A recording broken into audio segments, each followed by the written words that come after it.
Moi, je suis dans la joie quand on me dit allons, allons à la maison de l'Éternel. Moi, je suis dans la joie quand on me dit allons, allons à la maison de l'Éternel. Fidèles téléspectateurs d'Espérance TV, et puis vous qui nous suivez aussi via d'autres canaux, nous sommes aujourd'hui dimanche 12 juillet 2026. Et quand on dit dimanche, pour le chrétien que je suis, que vous êtes, nous bénissons le Seigneur. Nous allons dans nos différents lieux de culte et de messe, et puis nous chantons, nous glorifions, nous bénissons le Seigneur.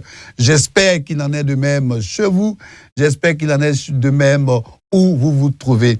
Quant à moi, je vais conduire donc cette émission de méditation et je vous salue. Que la grâce, la paix de notre Seigneur Jésus-Christ soit votre partage. Et le lecteur de la Bible, qui est le guide de méditation de la Ligue pour la lecture de la Bible, nous propose le passage biblique de Luc, chapitre 20, du verset 9 jusqu'au verset 26. Je te loue, mon Seigneur et mon Dieu, je suis dans la joie quand on me dit allons, allons, allons à la maison de l'Éternel. C'est là que mon âme est réjouie, mon âme bénit le Seigneur. Et mon âme, n'oublie pas, bénis le Seigneur. Mon âme, il faut toujours bénir le Seigneur. Que ton nom soit béni, Seigneur, pour cette partie de ta parole que nous allons méditer. Seigneur, je vaux rien, je suis rien, je connais rien. Je m'attends à toi, j'ai besoin de toi, Seigneur. J'ai besoin de toi, de ton assistance. J'ai besoin de ton esprit, du Saint-Esprit, pour m'aider à conduire cette émission. Béni sois-tu au nom de Jésus-Christ. Amen. Voilà, moi je vais lire la parole de Dieu dans la version Louis II 1910. Et je disais donc que le lecteur nous propose Luc chapitre 20 du verset 9 jusqu'au verset 26. Donc, verset 9. Il se mit ensuite à dire au peuple cette parabole. Un homme planta une vigne, la ferma et à des vignerons, et quitta pour longtemps le pays. Au temps de la récolte, il envoya un serviteur vers les vignerons pour qu'il lui donne une part du produit de la vigne. Les vignerons le battirent et le renvoyaient à vide. Il envoya encore un autre serviteur. Il le battit, l'outrageait et le renvoyait à vide. Il envoya encore un troisième. Il le blessait et le chassait. Le maître de la vigne dit, « Que ferai-je? J'enverrai mon fils bien-aimé. Peut-être auront-ils pour lui du respect. » Mais quand les vignerons le virent, ils raisonnaient entre eux et dirent, « Voici l'héritier, tuons-le, afin que l'héritage soit à nous. » Et ils le jetaient hors de la vigne et le tuèrent. Waouh, malheureusement. Maintenant, que leur fera le maître de la vigne? Il viendra faire périr ses vignerons et ils donneront la vigne à d'autres. Et il donnera la vigne à d'autres. Lorsqu'il eut entendu cela, il dit, « À Dieu ne plaise. » Mais jetant les regards sur eux, Jésus dit, « Que signifie donc ce qui est écrit? La pierre qu'ont rejetée ceux qui bâtissaient est devenue la principale de l'angle.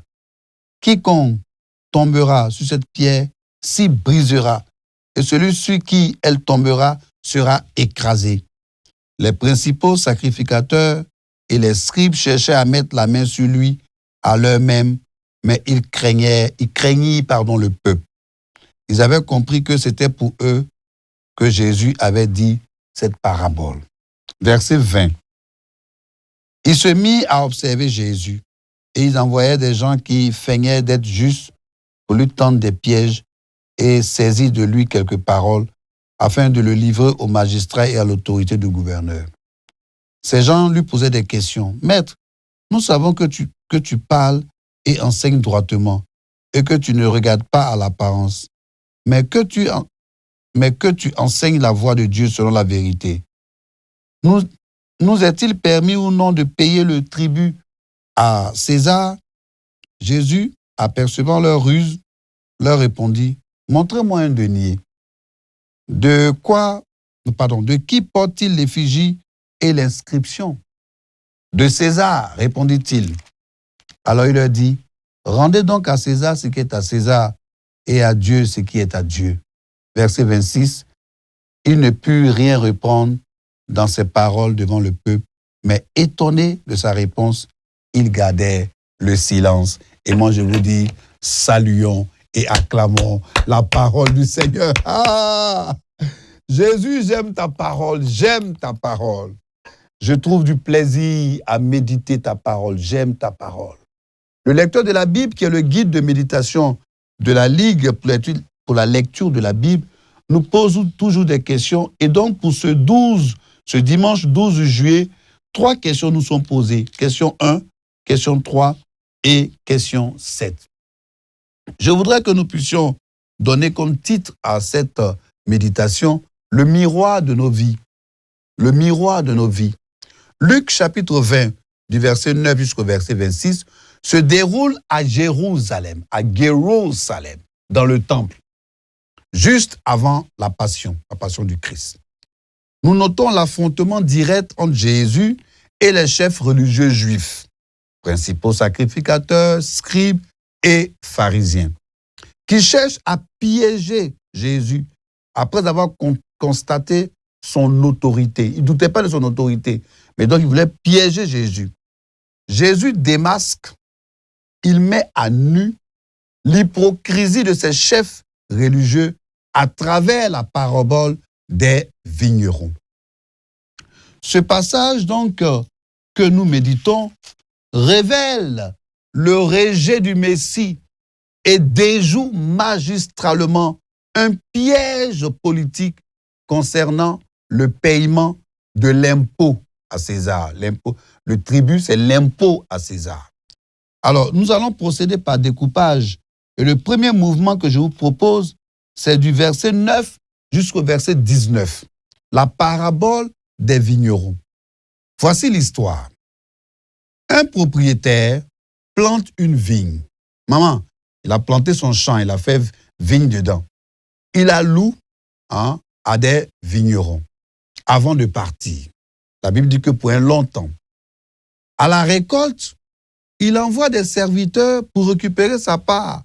Mais ça, c'est normal, non? Les vignerons les battent. Alors, premier serviteur, deuxième serviteur, troisième serviteur, il les battent, il les frappe, il les maltraite et puis il les renvoie. Donc, le propriétaire envoie alors son propre fils. Il s'est dit, là, c'était les serviteurs. Donc, peut-être qu'ils n'avaient pas de respect. Ils se sont dit, oh, ce sont des serviteurs. Je vais envoyer mon propre fils. Ils vont voir.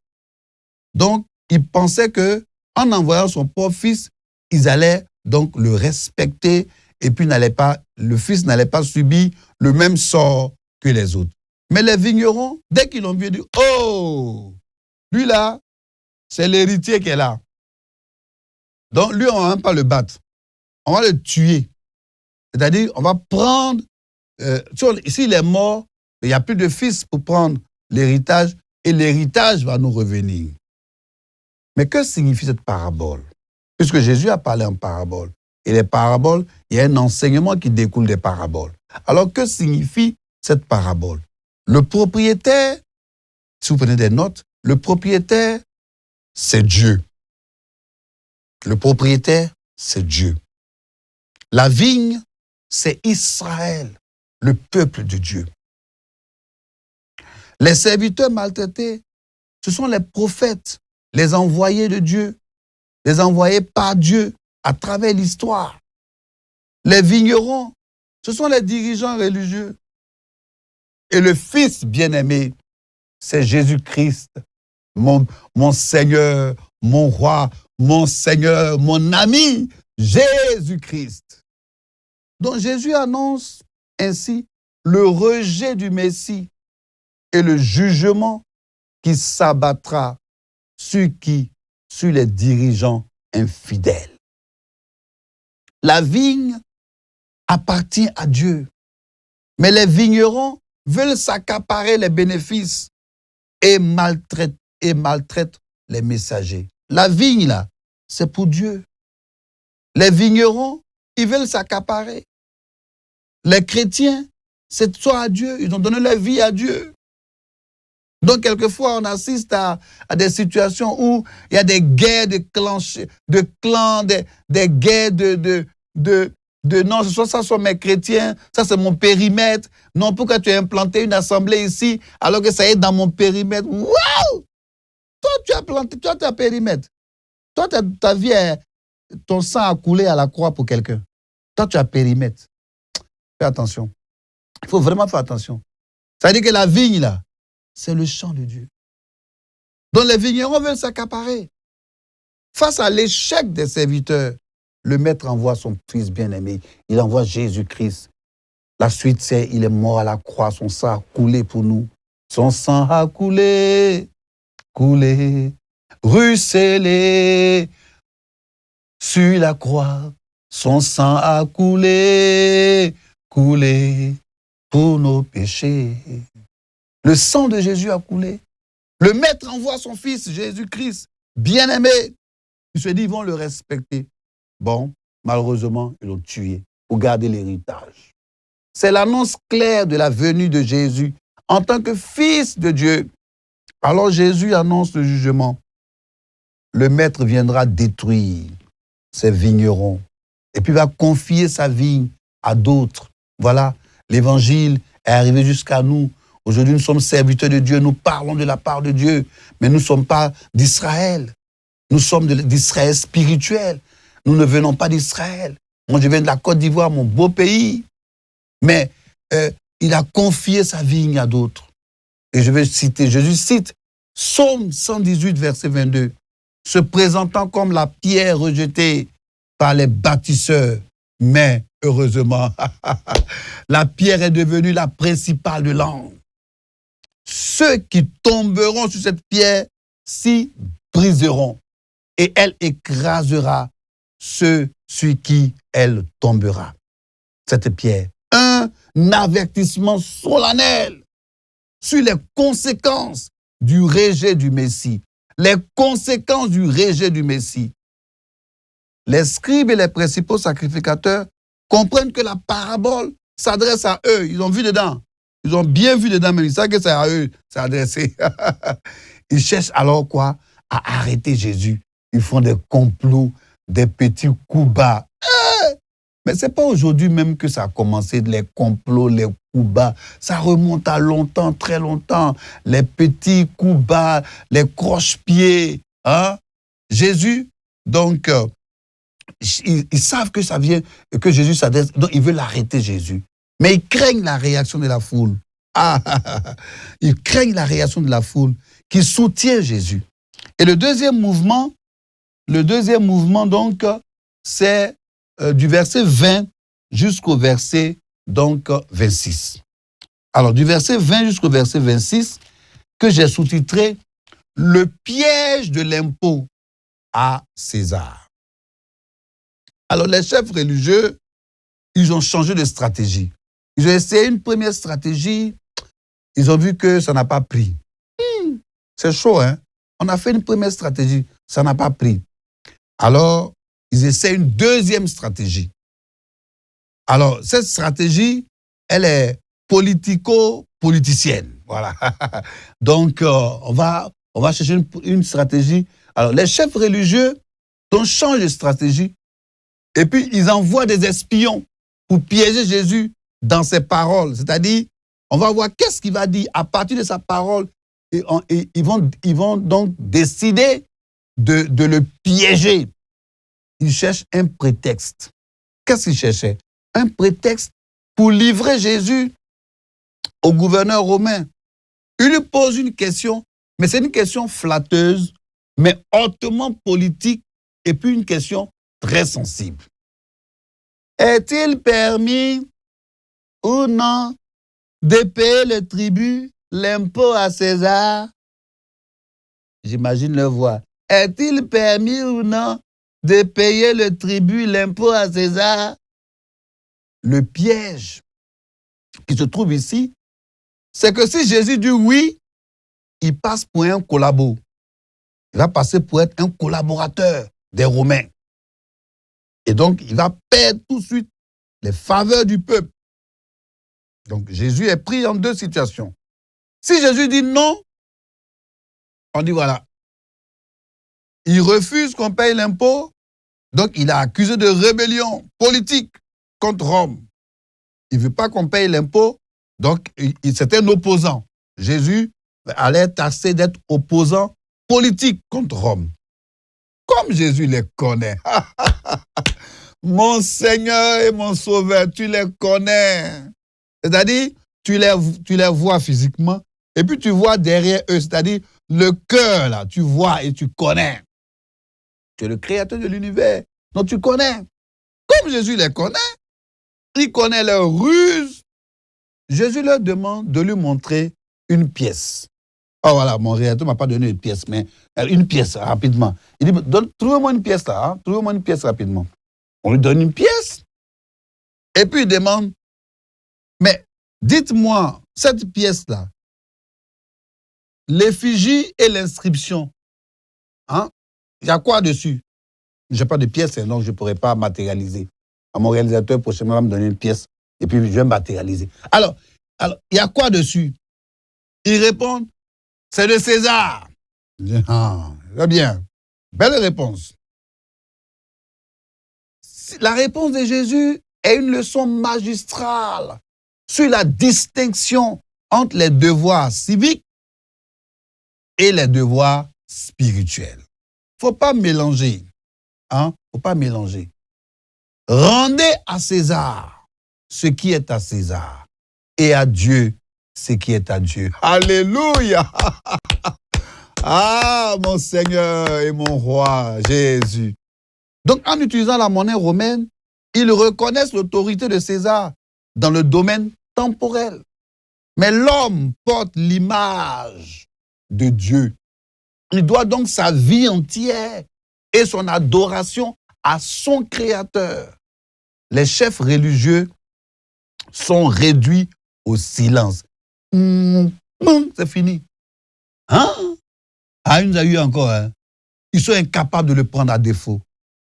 Le piège ou les pièges et stratégies ont échoué parce qu'ils sont devant qui? Ils sont devant Jésus.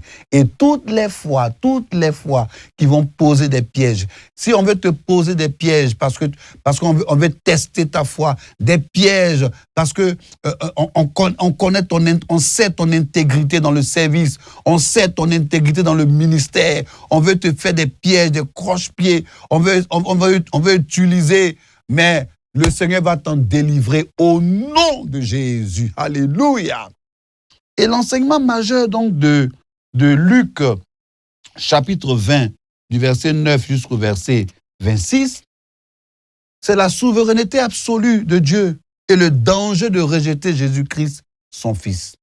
Jésus met en garde, donc il nous met en garde contre l'hypocrisie religieuse. La patience de Dieu, il envoie ses serviteurs, son Fils. 3 questions nous sont posées. Première question, de quoi ou de qui parlent ces versets? Moi, j'ai pu noter de quoi? D'une parabole, c'est une parabole. La vigne, une pièce de monnaie. De qui? De Jésus, des vignerons, de César, des chefs religieux. Question numéro 3, y a-t-il donc un exemple à suivre ou à ne pas suivre?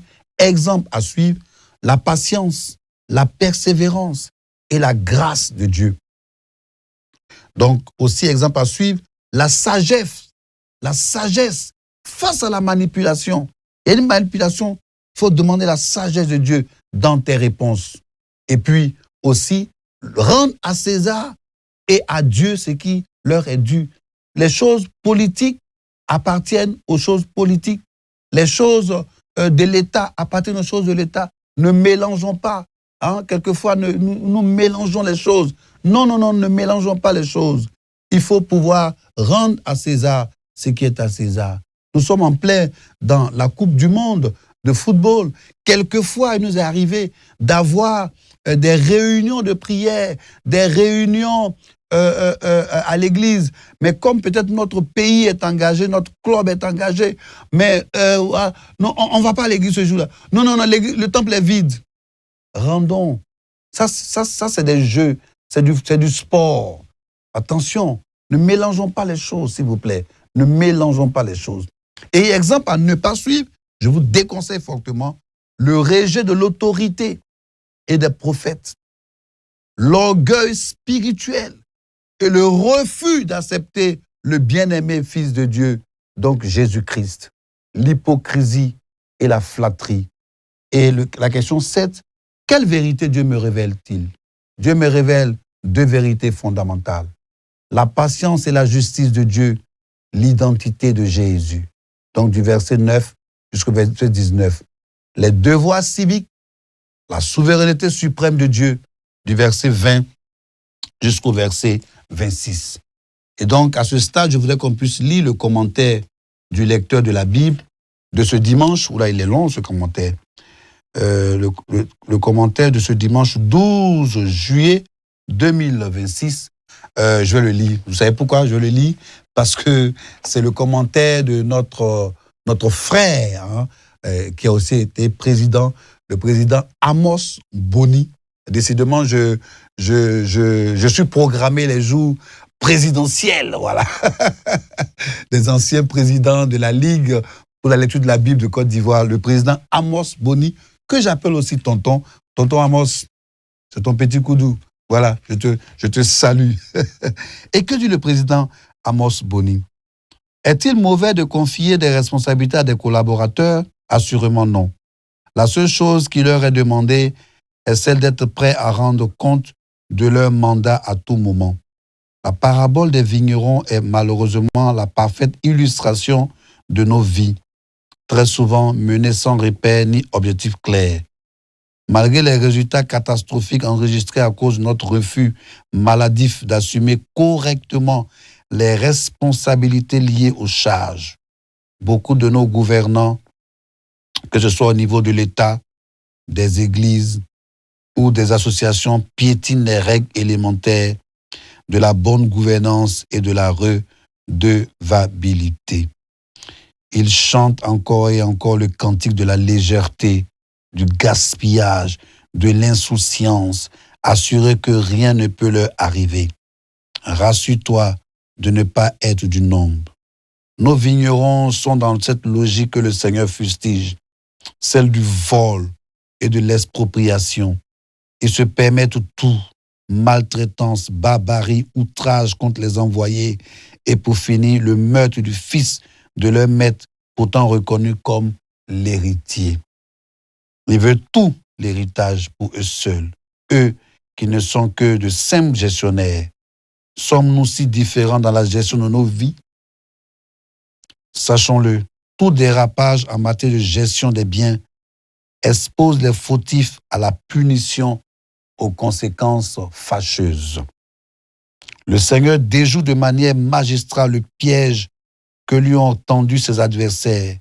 Les chrétiens ne doivent pas chercher par des moyens détournés à fuir les impôts et les taxes. Ils servent au développement de leur communauté. Et notre président, le président Amos Boni, nous donne un conseil. Donnons gloire à Dieu en faisant bon accueil à Christ qui nous a tant aimés. Jean chapitre 1, verset 12 et Jean chapitre 3, verset 16. Que soit la pierre angulaire de nos vies au lieu de continuer à nous endurcir par des comportements rétrogrades et équivoques. Ah oui, tonton, chapeau, chapeau.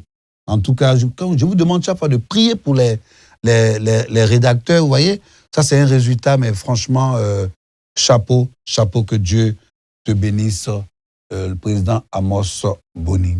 Seigneur, je te loue et je te bénis. Je te loue et je te bénis pour cette méditation. Seigneur, une chose maintenant, donne-nous de mettre cela en pratique. Donne-nous de mettre cela en pratique au nom de Jésus-Christ. Amen. Voilà, donc si vous nous prenez en marche, nous méditons Luc chapitre 20 du verset 9 jusqu'au verset 26. Et 3 questions nous sont posées, question 1, question 3 et question 7. Méditons sur nos vies, sur l'état de nos cœurs. Ne soyons pas des pieds d'achoppement pour les autres.